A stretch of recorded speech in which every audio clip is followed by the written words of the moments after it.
This is Hidden Killers Week in Review. A look back at the most prolific stories of the week. Is Hidden Killers with Tony Bruschi. Here now, Tony Bruschi. Today we are digging into a case that has been dissected, dramatized, and distorted for decades. John Wayne Gacy. But this time it's a little different. Peacock's new series, Devil in Disguise, John Wayne Gacy. It strips back the folklore and gets to the core of what really happened. How a man with 33 confirmed victims was able to operate in plain sight for years. To do that, we are joined by series showrunner and executive producer Patrick McManus, actor Michael Chernus, who plays John himself, and attorney Bob Motta, whose father was actually part of Gacy's original defense team. And I want to set some ground rules for everybody right away. We are going to have to all speak like your character did, Michael, in the show, with the kind of northern, folksy accent through the duration of this. So. Get ready to step back into it, everybody. I got it out of me after leaving Wisconsin, but I can jive back in. Is everybody good with that? Are we good with it? Okay. All right. Yeah. Let's start here. Obviously, this is the series is coming out on Peacock. May already be out by the time you're watching this. Based on the docu-series. Patrick, I want to start with you. What made you think, hey, let's take the John Wayne Gacy story and let's tell it in a way that no one's done thus far? Well, to be honest, that was first of all, thank you so much for having us. And there's a reason why I'm a writer, so I will not be trying to do the accent. Anyway, John, I started as an actor and someone made it very clear I should be a writer, for sure. So I will just say that at first I turned the show down a couple of times before I said yes. And the reason that I had turned it down was that I just genuinely didn't think that there was something else to tell. I didn't think that we should get into telling the story of John Wayne Gacy, the serial killer. And on the third time, the studio, Universal Content and Peacock asked me to do it. I said, okay, but I want to find a new way in. And and that way in was to try to focus it on the families, on the police, on the lawyers, and on the victims. And I knew what the first three meant. I didn't really know at the time that I said it what focusing on the victims meant. Yeah. But the studio, the network, from that day to today, have been extraordinarily supportive of that. And it wasn't until we got into the writer's room that we really figured out what we ended up calling these short stories, which were we had to pick obviously only a select group of the victims. Yeah. But our goal was to tell a snapshot of their life stories without any connection to John Wayne Gacy. And so these short stories sort of stand alone. If you took them out of the show, the true crime aspect of the show would continue unabated. But by putting them into the show, it really is the thing that I think sort of stands the genre on its head. And by not focusing solely on John Wayne Gacy's story, you also are making a statement that this is ultimately not about the serial killer. This is about the path of sort of destruction that he left behind. And to me and to the writers, and I'll let Michael speak obviously for himself, I think for the actors and the directors, it really did make it a reason to actually make the show.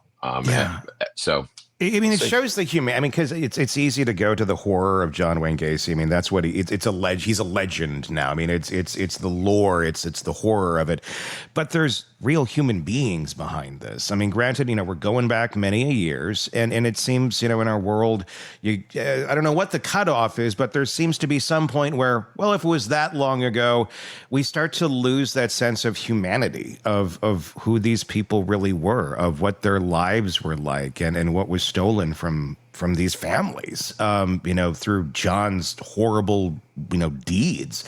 How did you guys go about getting into the real life stories of the people? Was this based on things that have been documented over the years? Did you get a chance to have conversations with any of the victims' families? What was that process like?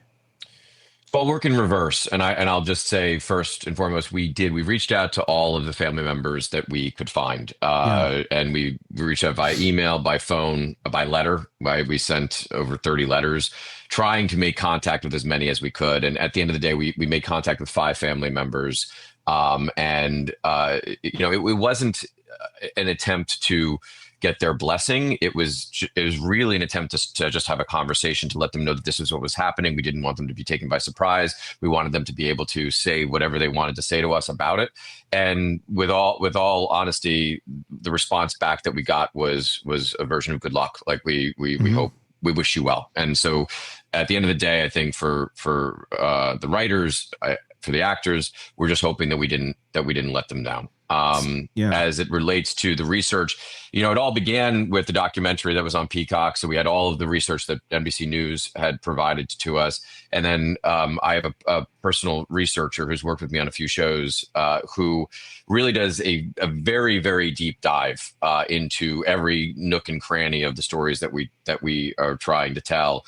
Up to and including, for him, we flew him to Chicago, and he actually stood in what I can only imagine looked like, the last scene in Raiders of the Lost Ark, where they kept all of the evidence, and he just, Patrick is his name, Patrick Murphy. He reports back with literally thousands of pages of annotation, of research, and that was really the foundation, along with the NBC News research, of everything we did. And one of the goals that we had for Patrick was, give us as much as you can give us on these victims, so that we can try to build a picture of their lives as best we can. Yeah, and then try to combine it down into, I mean, granted, you get 10 episodes. It's better than like a 2-hour, movie. You have more room to tell the story, but then there's just so much in a story like this. Another idea I just was running through my mind when you were talking about reaching out. You could have sent Michael out, with some balloons and makeup and knocked on doors. Hey, we'd like to tell a story. What do you guys think? That might have been little distasteful, but I think it would have gotten the point across. Michael, obviously you did a phenomenal job in this. I've been watching it, and I'm just like, this is a good one. This is one that it's one of those rewatch series, in my opinion, where you watch it once and then a couple months later, I think I want to see that again. What was the process in this for you? You get the call from your agent saying, "Hey, they think you look a lot like Gacy. Can you put on some makeup and come downtown and show it off?" Or how did that work for you? I had been told previously in my life that I looked like Gacy, and really, yeah, people had said over the years, you should think about, optioning some rights or something. Sure. I was not drawn to that. I for all the obvious sort of reasons, and my agent called and said they want you to audition for this series, and you should take a meeting first with Patrick to find out how they're going to approach it. Yeah. And my agent knows Patrick, and so she's like, he's a good guy. I can vouch for him. I think this will be respectful, but you should have a conversation. And I was very hesitant. I just was like, I don't know. Part of me was like, I don't know if I want my name tied to his name for all time, and Patrick and I had what was supposed to be like a 20-minute Zoom conversation that turned into like an hour real deep dive. And when he told me that there wouldn't be any murder on screen, so it wasn't going to be some, gory, salacious thing. Yeah. And then when he told me this idea of these flashback stories of some of the victims, and that we get to really meet them before they ever cross paths with John Wayne Gacy, that was really compelling to me. So I was like, I've never seen anything like that. The closest thing is like on Orange is the New Black, when you would see some of the inmates before they ever went to prison, to just humanize those people and not make them a number. So that, and Patrick said to me, he was like, just so you know, you're not going to be in every scene. And most actors who would be auditioning to play a lead in something would kind of be upset about that. And I was like, thank God. Thank God. That's such a relief that I don't have to carry this whole thing. Yeah. And So then I there was a series of auditions, both over Zoom and in person, and I met Patrick for the first time in New York City on the day of the big eclipse. And that's creepy. I know. No. Everyone's outside looking at with their eclipse glasses, and I was going to go read. For Gacy. Walk me through, Patrick. I mean, when you're looking to find who's going to be the best Gacy, did you think, like Michael's got this, out of the gate, just kind of knowing his previous work and the fact of the resemblance that exists, or what are you looking for when you're auditioning folks to play Gacy? Because this is an interesting character.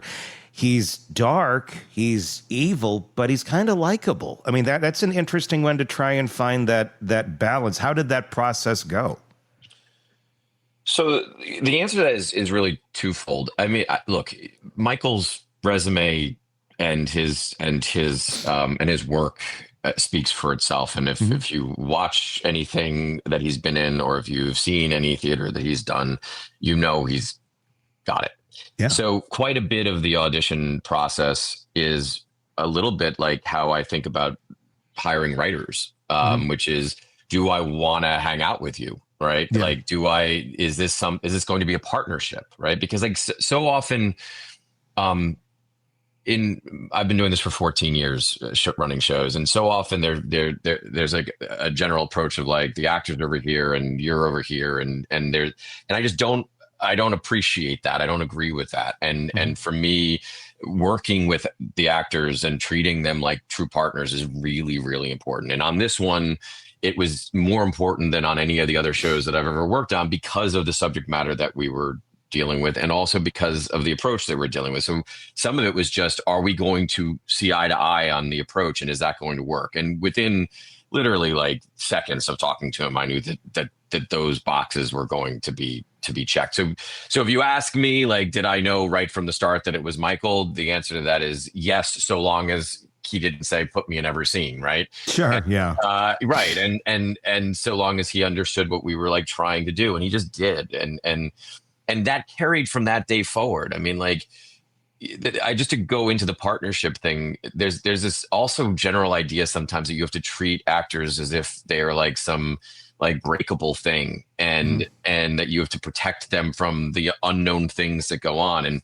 And for this show, it was so important that I told Michael everything, and that Michael knew all the pitfalls, all the speed bumps, everything that was going to come at us at any given time, because it just was, to me, this show is more special than anything I've done before. And I mean that with the utmost of respect to what I've done before. And I genuinely think it's more special than anything that I'm probably going to do again. And I mean that with all due respect to the things down the road. Sure. And so, I will say I was asked to meet with a lot of actors, right? Like, and that's just part of the process. Sure. But there isn't a question in my mind that once Michael's tape went to the powers that be, I mean, it was within literally like an hour of me sending it that everyone was like, it's Michael. And then the last bit that I'll just say to answer what you're saying. Yeah.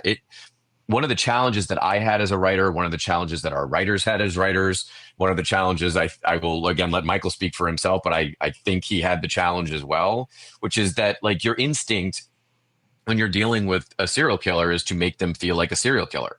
And the truth is that John Wayne Gacy was also quote unquote special in that genre, right? Like because of the fact that he was so affable, because of the fact that he was so a part of the community, like our instinct as writers is to make him seem evil, but we had to constantly push against that because that was who he really was. He was somebody that you quote want to have a beer with, right? And that is instinctually as you don't want to do that. You don't want to like him, but that was the thing that we consistently had to row towards, and be it the writers, be it the actors, be it the directors, right? Be it in editorial. Like the choices that we made of the looks that he makes is to make sure that people understood why he was able to get away with it for as long as he did. And Michael, with all due respect, Michael, and all love, he embodied it. Yeah. Bob Motta with us, defense attorney, Bob Motta Jr. Bob's dad was on his legal team. He was one of Gacy's attorneys. Bob, one of your gifts you got, correct me if I'm wrong, from your father was the tapes, was tapes of Mr. Gacy himself. And you got to hear, and your dad obviously, knew firsthand what it was like, what this man was like. Can you speak to that? The portrayal of John in the series, he's exactly what we just described. He is kind of likable for being the character that he is. What was your dad's impression, and what did you glean off of those tapes when you got those back in the day? Well, so I did a podcast, which I hope all of you listened to. I'm assuming you did. The show sounds like it's an awful lot like my podcast in terms of I didn't want to necessarily focus on Gacy at all because it had been done ad nauseum. I wanted to focus on the victims, which I did, the arrest, the investigation, which only went 10 days with displays, and then obviously the trial, as my dad was one of the trial attorneys.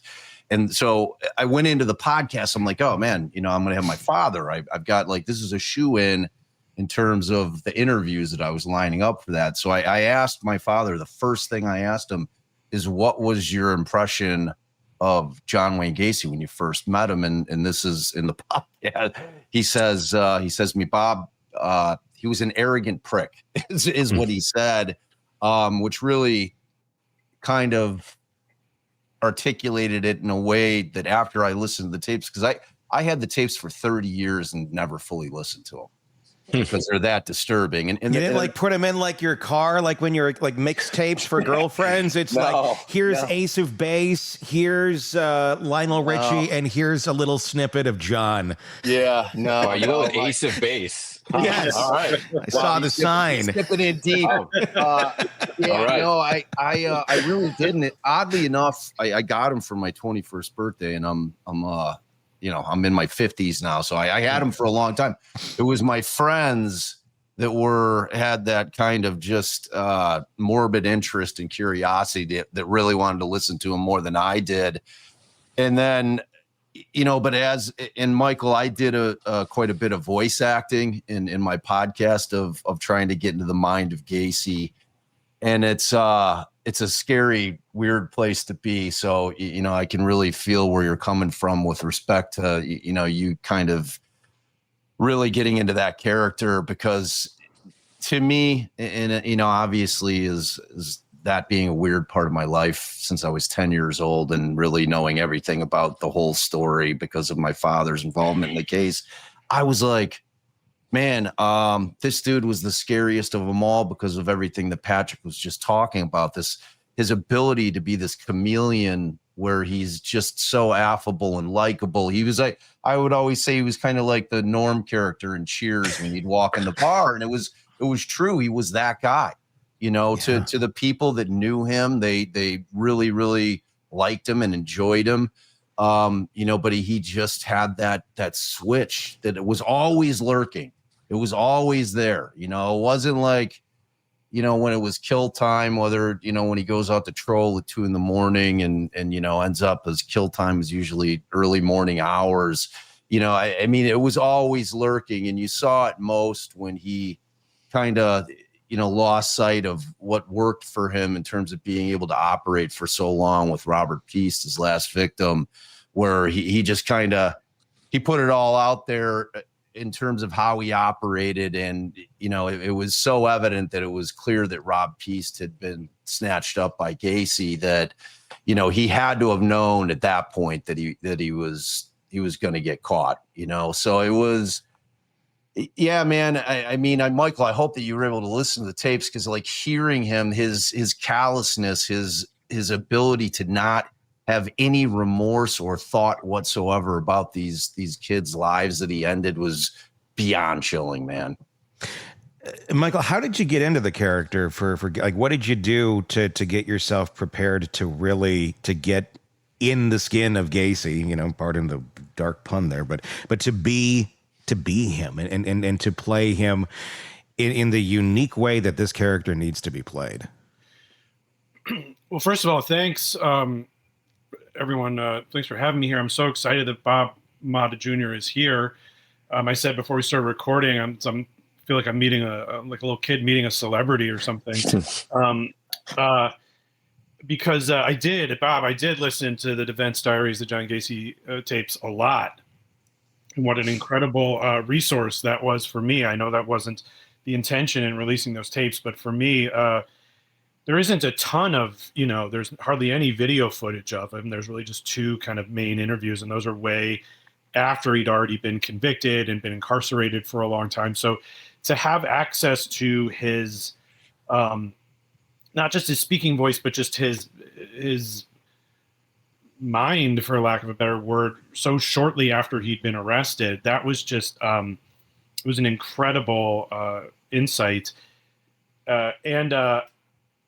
Yeah, I mean, I agree with your dad. I think John Gacy was an arrogant prick, and I don't find him charming. I understand what people mean when they say he was charming, but I don't think he was very charming. I think he was persuasive. I think he was manipulative. I think he was actually a good actor. He knew how to read a room.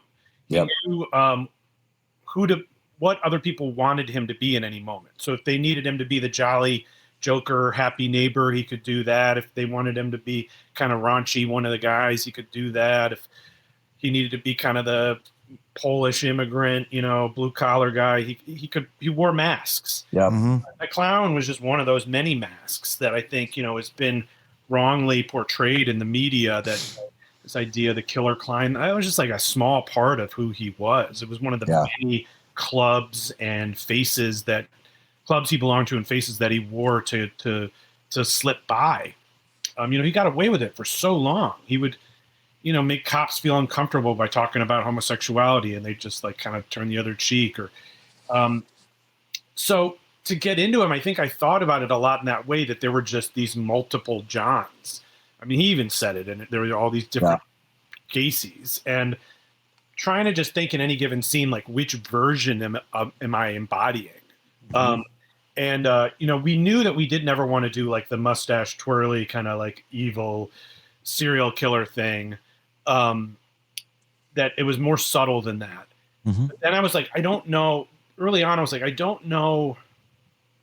I sort of didn't know how to embody him because he's such a mystery. And Bob, you talk about that on the podcast. Like, this guy was also just, forgive my French, but he was batshit crazy too. Mm-hmm. So like, there's no logic really. He goes one way and then he goes another, and then he's saying he did do it, and then he's saying he didn't do it. And so for me, it eventually became that thing of like, who am I talking to, and what do they want? Who do they want me to be, and how can I manipulate them, and how can I appear harmless until that final moment when I am very harmful? But I was very afraid to be charming. I didn't want people to like him. Yeah. I didn't want the audience to go away and be like, I like him. And then I think Patrick said to me, like, you have to go there, because then we understand why someone would get in that car, why someone would take that job at PDM, why someone would, share a beer with him or share a joint with him. We have to